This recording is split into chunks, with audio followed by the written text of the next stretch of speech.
All right, so let's go over our window sills. This is really easy. Your window sill for each window is the width of the window.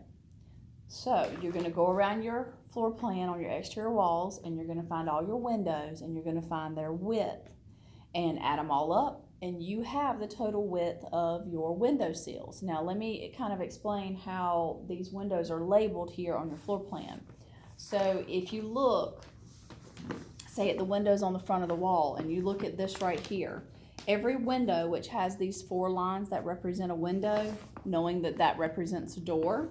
So these 4 lines all the way around the house represent a window. Underneath it, you should have a number or a set of numbers. In this case, underneath this window, it says 2852.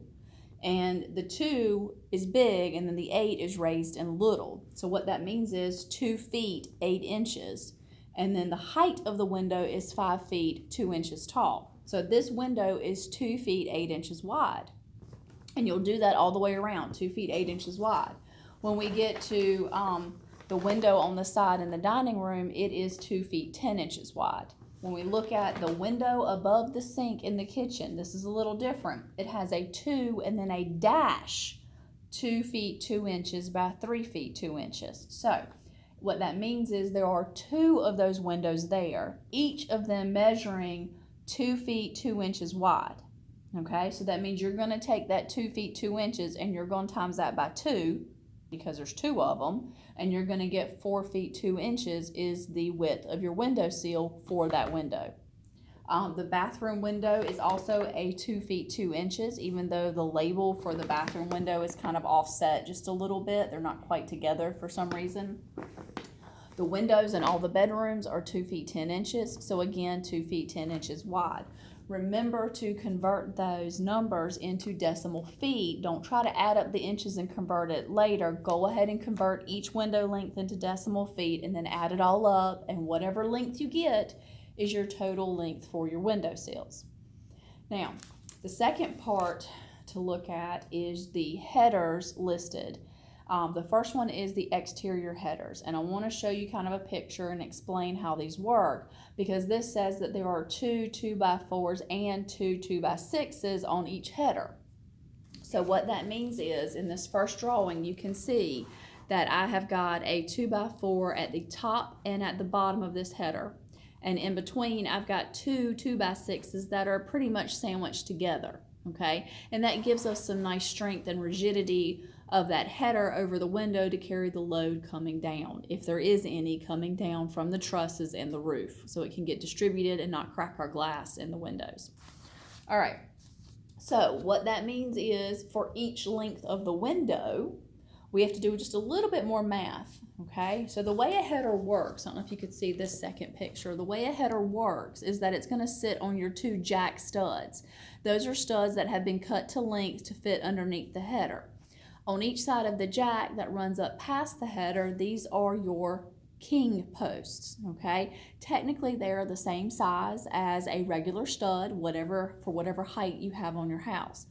But the jack studs are the ones that support the header. In most cases, you only have a jack stud on each side of the window or the door. In some cases, like over a garage door that's carrying a big header, you could have as many as 7 or 8 jacks on each side. Just depends on the space it's got to cover, the length of the span, and how big and heavy the header is. These headers we're working with up here, not that heavy, so 1 jack on each side, which means 2 jacks, is enough to support this header over all of our doors and windows in this set of plans. However, that means that the header itself is longer than the width of the window. So if you look over here, I'm going to tell you that to calculate the headers for a window, you're going to take the length of the window and you're going to add 3 inches to it. Okay, so that's 1.5 inches for this jack and 1.5 inches for this jack. Okay, so whatever length you have for your windows, individual length of each window, you have to add 3 inches. That becomes the length of the header for that window. You cannot take the length of your window sills and just add 3 inches to it and call it a day. You've got to do it per window, which means you're going to have to write every one of them out. Sorry. Now, You've also got 2 doors on the exterior, okay? Both of those doors are 3 feet in width. Doors are a little bit different. They have a little bit more framing that has to happen. We have to make a wider rough opening for them.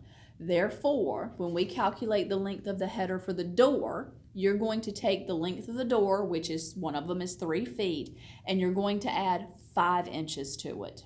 Okay, so it'll be 3 feet 5 inches, or 3.42 feet.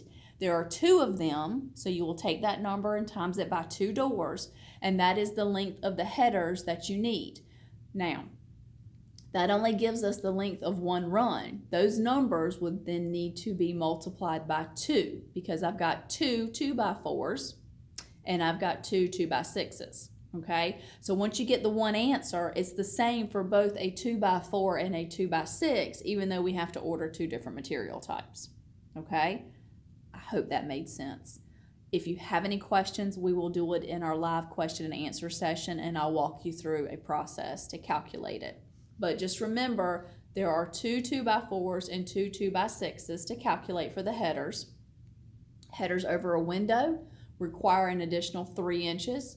Headers over a door are going to require an additional 5 inches to calculate the accurate lengths of them so you don't come up short. Okay? All right, the interior headers are going to be over all your doors. Again, because they're doors, we still have to add 5 inches because their rough opening has to be framed larger than for our windows. So your doors on the inside, for example, you have a bedroom door that is a 2.868. The bedroom door is 2 feet 8 inches in width. The 6 feet 8 inches is how tall it is, okay? So the 2.868, the 2.67, you need to add the 0.42 for 5 inches to that and get the full length of that header.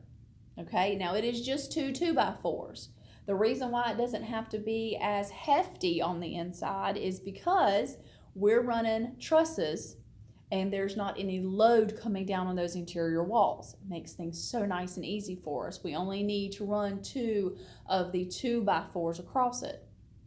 Whatever length you get for all of your interior doors, plus their 5 inches, multiply that number by 2, and that gives you the linear feet of the 2x4s to purchase to cover all the headers on the inside. Excuse me. Excuse me. Now, all right, to go back and look at our king posts and our jacks, it's really simple. Every window and every door you have in this drawing, in this set of plans, you're going to have 2 kings and 2 jacks. So you will need to go through and calculate how many doors and windows you have, add them all up, and multiply it by 2. You should, in this set of plans, have the exact same number of kings and jacks. Now, if you've got a cased opening, you may have extra jacks on each side to support the header that's got to go across there. That's going to be on a case by case, and it's based on the plan and the design, okay? If that information is not there for you, you would want to consult the architect or the designer on the plans, or maybe even a structural engineer if it warrants it, before you can make an accurate decision there, okay? Okay, so that covers everything except for the last items here on this scope of work. So the next video, we're going to talk about how to calculate the 1/2 inch OSB wall sheathing and then the blocking for it as well.